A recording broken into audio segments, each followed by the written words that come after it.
Hello friends, this is Akulmach live and my name is Chandrakant.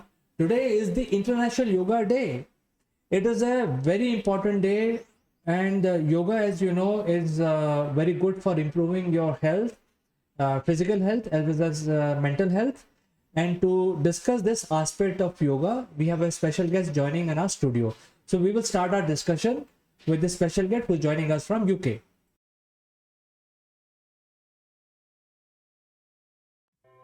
Welcome back, friends, and today to discuss yoga we have a very special friend in our studio. He's joining us from UK, Mr. Neville Gund. Welcome to the show, Neville. How are you? Good morning, CK. Good morning, everybody. Yeah, very well, very well. It's a new week, or start of a new week, and I looked up my calendar today and I see it's International Yoga Day. Did you know that, CK? Of course, I know because I'm a student of yoga. I have got a diploma certificate when I was 18 years old, and I have practiced very deep yoga during my young age. Oh, fantastic! And do you practice it now? Do you continue the practice of yoga? Not now, Neville, but I would like to do that. It takes a bit of time, actually. It's not an easy and quick exercise. It takes about more than 90 minutes to actually have some effect on the micro muscles. I've got you. But let's just take a walk back into history. Let's tell the viewers just an overview, really, but where yoga came from, what it is, what it does. So over to you, CK. You start the conversation off. All right. So as the mythological belief system of Indians, yoga as an art was invented by our god called Lord Shiva. He invented all the forms, taking inspirations from the animals. So most of the yoga exercises are imitating the animal position. So for example, you can be a peacock and there is a peacock formation. It's quite tough to become a peacock. It's one of the most difficult exercise that we have. And in yoga, so for every animal there are different forms, different things that you need to become like that animal. And the most important part in yoga is that whatever form or asanas, as we call them, you create, you have to be in that position for like 5 minutes. So you can't form, with your body that animal and then you immediately come out, because to stay back is the real exercise. Stay back as long as possible. So, and that strengthens your body from within.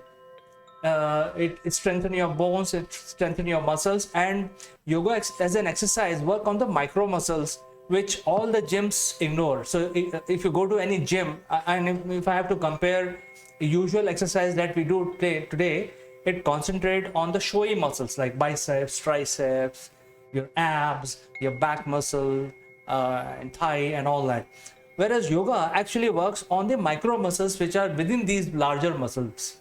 So people used to follow yoga. The history is almost 10,000 years, and Indian history is also 10,000 years as the oldest surviving civilization continuously. So we still follow yoga, and fortunately today is the longest day also, and today has been declared the yoga day also by United Nations, thanks to our Prime Minister, Mr. Modi, who has been practicing yoga from his childhood. So he actually took all the benefits to United Nations and persuaded them to declare 21st of June as the Yoga Day. Well, that's a fairly good overview, and it's good that the Prime Minister practices this even at his ripe old age that he currently is.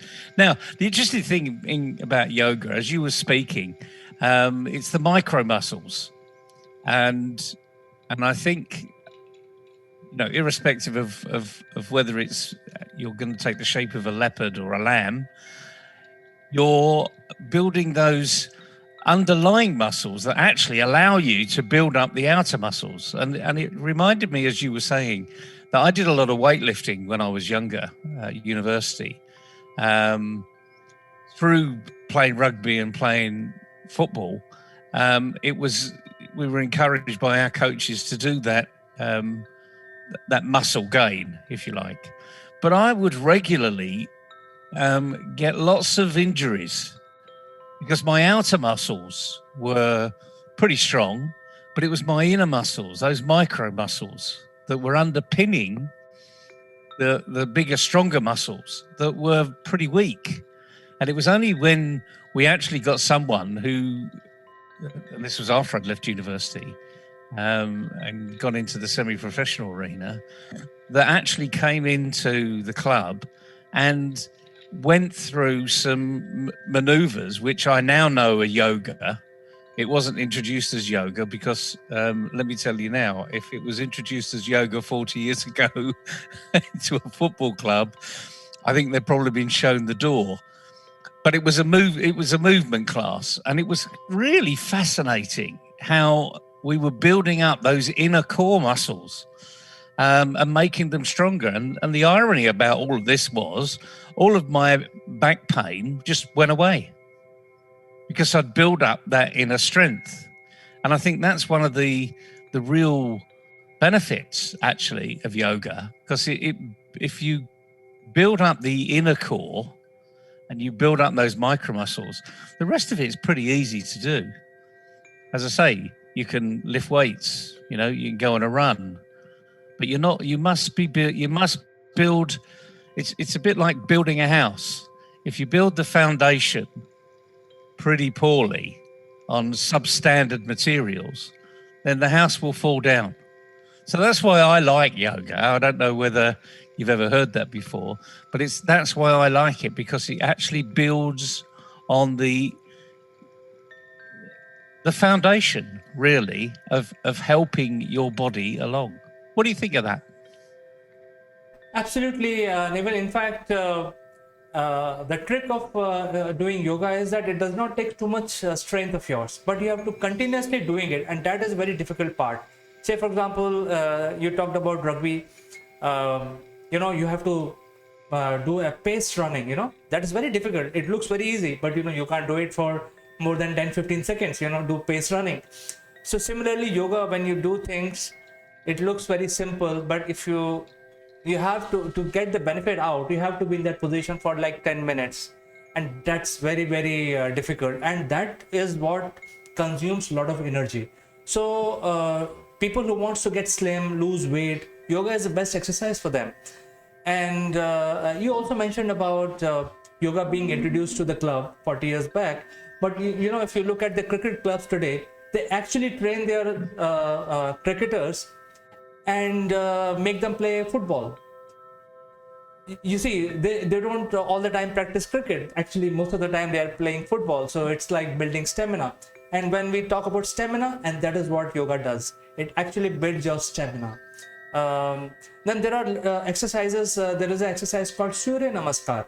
So Surya is the meaning of Surya is sun, and Namaskar is you're actually worshipping sun. Now this is one of the most difficult series of steps that you can do. It involves 7 steps, and if you do one, it'll take one step. It'll take hardly 3-4 minutes to complete the entire regime. But people tend to do 25 times, 30 times, 100 times, and it is a complete body exercise. If you go to a gym, they will say, hey, can you do a circuit? But Surya Namaskar is a circuit, which actually in between you will be bending down, touching your toes, and then become like a snake in between. You're just doing that smoothly like a dance, then come back again, and then go back with your hands going back all the way. So it's a complete stretch.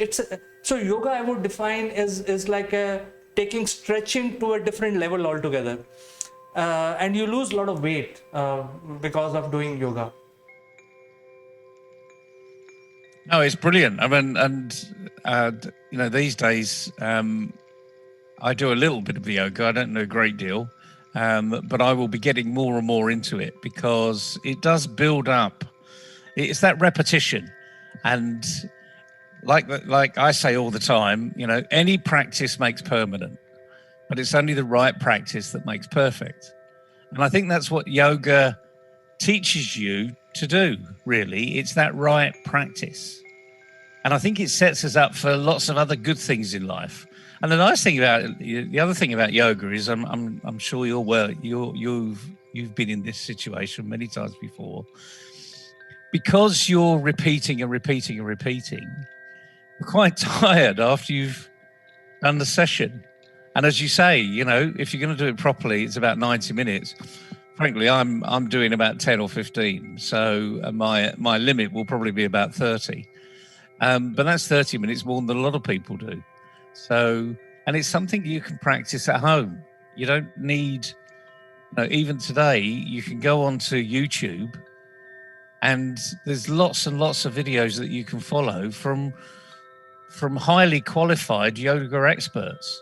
So you don't have to literally, you can't ever get excuses. Well, I can't get down the gym. You can do this at home. You can do this during the lockdown. I think that's the message we need to be given to people today. You can do lots of things at home to improve your body, improve your mind, improve your nutrition, and that will make you actually a healthier person and live longer, because that's what we all want to do, don't we? Well, in fact, Neville, I want to also add to what you're saying is, especially about yoga, it's basically done with for the best results, you have to follow the chants. And these chants actually sounds like religious chants, but in reality, it actually controls your breathing. So you can just remember these chants and don't think about the religion, because obviously those are religious chants. But if you do the yoga properly with chanting, then these chants will automatically control your inhale and exhale activities. And that is best for your best result, because sometimes when you're doing that, making that form, you have to exhale and inhale, and it has to be done very slowly. So these chants basically control that rhythm and duration, how much time you will be exhaling, how much time you will be inhaling. I think that is a key part of yoga. So even us, Indians don't remember. I don't know any chants actually, if you ask me. But I know the theory that if you do it with chants, it has the best results. No, you're absolutely right. And I think I do seem to recall that the chanting gets you into the rhythm. So you're sort of synchronizing what you're doing as well, which just like singing, gets you into a rhythm. And don't be too concerned whether these are religious chants or otherwise. It doesn't make any difference, actually. It's just helping you along. But it's a fascinating arena. We're just scratching the surface today on this International Yoga Day. But it's a great, it's a great sport, if you like, for everybody to do, no matter what age you are. It's a bit like golf. You can play golf at any age. As long as you can hit a ball, you're fine. Well, a bit like yoga. As long as you can bend over, you're fine. Well, Neville, one more thing I'd like to tell you is that the whole mental health arena is linked to your mind, as we all know. And there is no control. When we say that, hey, I'm CK, my name is Chandrakant, you are Neville. But then it's just what your mind perceives you to be. So you have absolutely no control on your heart and your mind, because there is no connections. You can lift your hand because your mind is telling you to lift your hand, but how do you basically practice to control mind? So in yoga they say that the only thing which affects, which you can control indirectly your mind, is your breathing, because it affects these areas. And this is a point where there are two lobes of the brain. Actually, it's like an empty area. So they say that this point is most important, where by breathing and concentrating on this point, you can probably reach to certain level of mind control. And if you're able to do mind control by controlling your breathing, you can probably control your heart. So there are people who actually bring their heartbeat down to almost 20. These Buddhist monks, they actually bring it down to almost 10 a minute. By just controlling, they get into that trance, reducing their breathing maybe 3 times a minute, and they bring down their heart rate. And that is why they live very long. I mean, if you look at the people who are living in Himalayas, especially very high up, where you and I can't survive because of lack of oxygen, these guys live comfortably and they have a very long life.